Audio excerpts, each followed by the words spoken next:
What's up, Infected, and welcome to the Kwarenteen. Today I'm going to be taking a look at a game that's not really a game yet, from WinGo. Now, this is a game design game in a box, essentially, where it's going to provide a bunch of useful information on designing your own board game, and it's going to give you a lot of examples like this. It's telling you where your graphic and logo probably wants to go here, player age and description there, components list there, and you look at the rest of the box here, it has, where you show off the picture of your design and description, and so it's going to provide a bunch of useful information to you. Now, I was a little on the fence on how I was going to review this game because it's not necessarily a game so much as information. So instead what I'll do is I'm just going to show off some of the designs, and then we'll kind of go from there.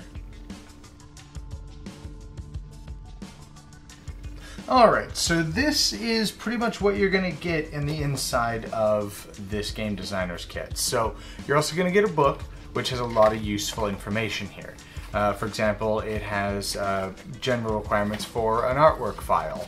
And so rather than teaching you how to play the game, it has, how you're going to want to, the design you're going to want to print your box label for, or your card label, your box labels. And it's going to provide you with a lot of information, how you want the board to be laid out, how the printing goes.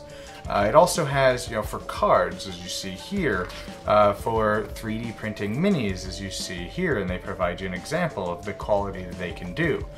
Because it also provides, in the back of the book, how to contact them so you can have them, 3D print your minis or print your cards or your board or pretty much anything you see here. But it also, you can use what you have here to design your own game, which is really nice. How to make punch boards, so you can have these cardboard tokens that most games have. The difference between linen finish and foil stamping and embossing. And so the rulebook here has a lot of useful information. Now, I have designed like 3 games and I'm working on another one. None of them have been sold, but I can definitely tell you the information that came in here seems very useful, and it did let me know, okay, how I gotta have my box layout, or when and if I do decide to, if I decide maybe to Kickstarter it myself, or, what kind of a board is gonna be easy for me to get. And if I want to 3D print minis, it has all of that information here. Now, what you're going to get here is this neat little 3D thing here, which is cool. And then the board has, examples. So maybe resource 1, 2, 3, and 4 up here, and the map for area control games. So these are your resources. You put some cards here so you can have them on the board, and it gives you an idea. You'd want the score tracker right around here maybe, and it just kind of gives you an idea of what to do. But more importantly, if you get this to design your own game, to do this, all you have to do is get a piece of paper that's this big and cut here, and you can paste it to this, and boom, you have a board right here, and it'll fit in this box. So from what I can gather here, or for what I've seen, everything here is included for you to be able to make your own game using these components. That includes these cards that you have here. It comes with 5 blank small cards, these poker card size. I can never remember if these are European style cards or US style cards. I think they're Europe, I'm not sure. But then it comes with Magic the Gathering size cards, and then more cards but with less rounded corners. So it gives you a lot of different ones here. And then it has, like, this is linen ivory core. Looks like all of them are, but some of these over here that it also gives you are instructions and examples, which are especially useful. So right here it says there's a trend towards borderless card design. Of course, the bleed space of 3mm or less is required. So these cards have instructions as well that give you an idea of what to look out for, common mistakes. Right here, kind of a basic idea of what a layout of a card is. You're going to want to make it look like black borders. This one right here, if the cards are meant to be kept secret, it's best to make sure the edges are consistently colored. And so it gives you a bunch of examples. And then, of course, it's got a standee, which is the same thing as the miniature, which is really nice. It also comes with a dial here, which is really nice. You know, similar to if you're familiar with Fantasy Flight games, they use a lot of dials in theirs, and that's pretty much what this is.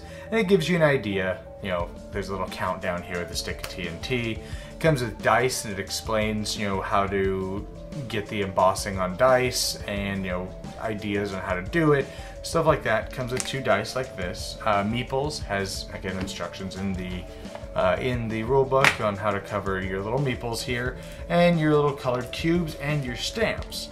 And that's really everything that comes with this designer's kit. It just is a lot of information and is really useful if you're looking into designing your own small board game. Alright, the game designer's kit. Well, when I first got it and I opened it up and I was looking through all the components, I was really struggling with how I was going to go about reviewing this, because where I review board games, and this isn't quite a board game, it's basically a lot of information. So I figured I would approach it a little bit differently than I do normal board game reviews. So anybody, and you know, you could take this with a grain of salt because I've never actually designed a fully published game. But I have worked on, well, I am in the process of designed 3, and I'm currently working on a new one. I need to get motivated, and I need to get them, try to pitch them to developers and see if I can't get one of them sold.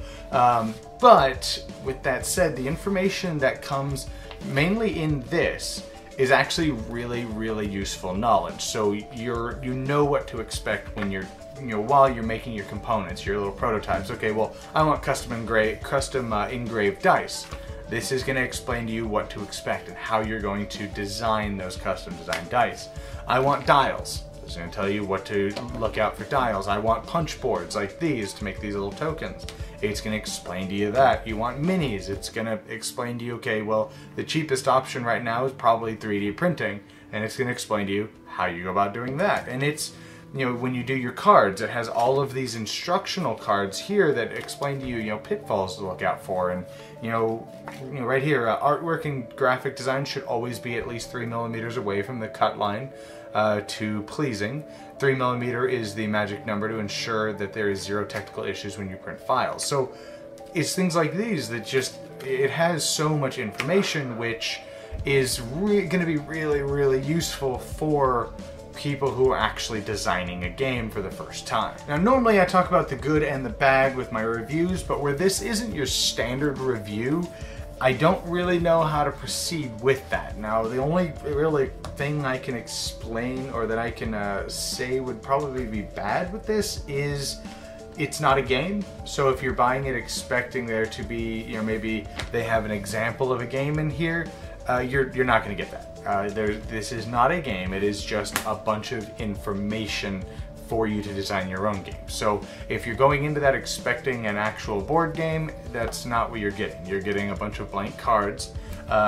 Some of the cards have different qualities of, you know, linen finish on it and gloss, stuff like that. A bunch of examples, and that's what you're getting, is knowledge, information. So I recommend this to anybody who is, you know, seriously looking into designing your own board game, or, you know, if you want a little bit of components here to start making your own, because there is enough here to make your own board game out of this. You have a mini, you have meeples, you have a stack of cards right here.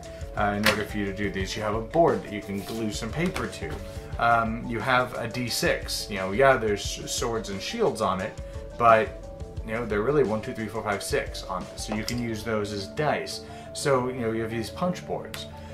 So anybody who's serious about designing a board game but don't know where to start, this definitely, you know, you could choose worse places than here to start. It does provide a lot of useful information, and it provides information for WinGo to produce your components for you as well, so you have a good, you know, a decent quality game to be able to present to people.